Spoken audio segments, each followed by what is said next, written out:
Waalaikumsalam. Pak Dede masih? Oh. Baik, terima kasih Ibu Ketua. Mohon maaf ini kepada kawan-kawan. Ini pakai jaket karena pengen pamer. Hanya buat memancing komentar aja. Pak Menteri yang saya hormati, Pak Sesmen serta jajaran deputi, teman-teman yang berbahagia, pimpinan.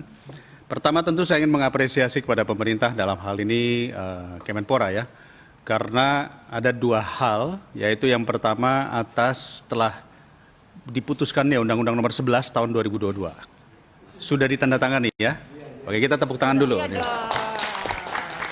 Juga kepada teman-teman Panja terutama ya. Terutama ketuanya. Ketua teman-teman Panja yang rajin begitu luar biasa. Saya perlu menyampaikan dalam kesempatan ini mungkin salah satu undang-undang yang tercepat dibikin. Betul ya? Betul. 6 bulan kalau nggak salah. Betul. Jadi artinya koordinasi seperti ini layak dicontoh antara Kemenpora beserta dengan kawan-kawan di DPR. Tolong itu menjadi catatan penting Pak Sesmen ya. Ketua Panja berdiri. Ketua Panja berdiri. Sudah pakai jaket. Sudah pakai jaket. Yang kedua tentu apresiasi kepada pihak Kemenpora juga karena ternyata kita juga telah menyelenggarakan berbagai event olahraga di masa COVID ini dan berhasil. Artinya berhasil dalam arti kata bisa membuat sebuah kondisi di mana orang tetap bisa menikmati event olahraga dan segala keterbatasan. Tentu kita juga apresiasi mengenai event MotoGP di Mandalika, walaupun mungkin secara teknis Kemenpora tidak secara langsung ada di sana, tapi ini catatan penting Pak Menpora. Artinya begini, saya tidak ingin mengoreksi banyak karena nanti kita bicara dengan Kemenparekraf ya, karena lebih banyak dengan Kemenparekraf. Hanya saja ada beberapa poin sisa-sisa koreksi yang perlu kita lakukan dari kejadian MotoGP. Semua itu bagus, baik. Media saya lihat memuat semuanya dengan baik dan bagus ya, artinya kerjasama dengan baik dan bagus. Tapi ada beberapa catatan yang harus kita jaga ketika Pak Menpora nanti mau membuat event-event internasional. Selanjutnya, yang pertama masalah transportasi publik. Ini masyarakat banyak yang keteteran selama di sana itu nggak dapat bis, nggak dapat kendaraan dan akhirnya banyak yang stuck. Masalah tiketing. Masalah tiketing yang kemarin juga saya dengar, bahkan videonya sudah beredar di mana-mana ya, itu orang antri ya. Jadi hal-hal yang sifatnya non-teknikal di eventnya, tetapi ini penting sekali. Masalah sampah, ini juga menjadi hal-hal yang penting. Mengapa? Karena kita sudah sepakat ketika berbicara event olahraga, maka kita harus berbicara sport tourism. Menghadirkan peserta-peserta dari dunia, perhotelannya dan lain-lain. Ini menjadi catatan penting ya, apalagi nanti dilaksanakan oleh Kemenpora. Ya, bukan oleh BUMN. Jadi kita doakan bahwa event yang dilaksanakan nanti oleh Kemenpora itu harus benar-benar strategik dan sesuai dengan harapan. Berikutnya, sebentar Pak, biar gitu ya.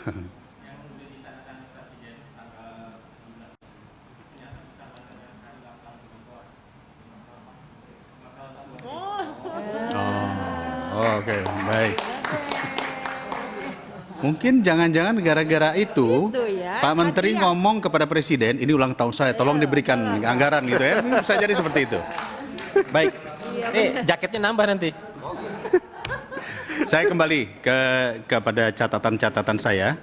Saya juga mengapresiasi keberhasilan tim All England ya. Siapa namanya? Bagas dengan Fikri. Bagas dengan Fikri. Luar biasa ini untuk apa namanya double putra ya, ganda putra kita di Birmingham. Padahal waktu itu saya ada di Birmingham Pak, cuman beda 3 hari saya udah pulang. Ya, tiketnya udah duluan.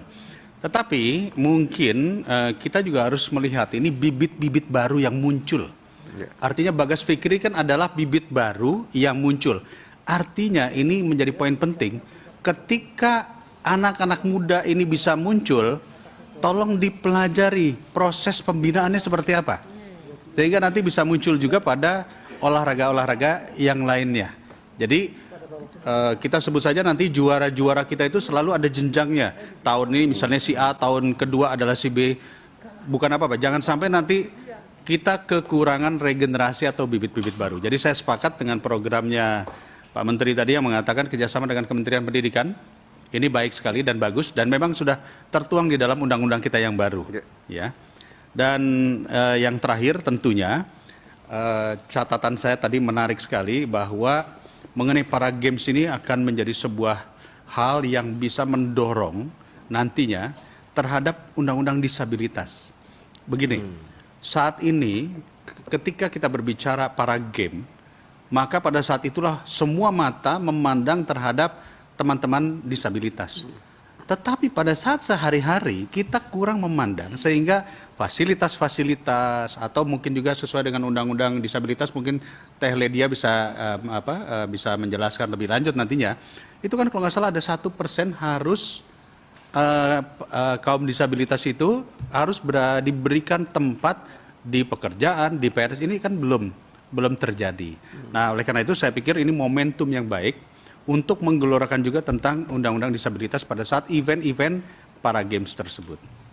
Yang terakhir, saya sepakat tadi permintaan dari rekan kita Pak Andreas, DAK terkait olahraga ini memang harus kita perjuangkan.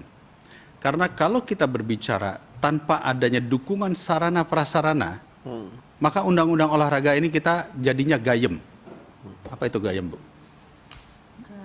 Bukan gayem, anyep. Jadi sepertinya bagus tetapi tidak bisa dilaksanakan.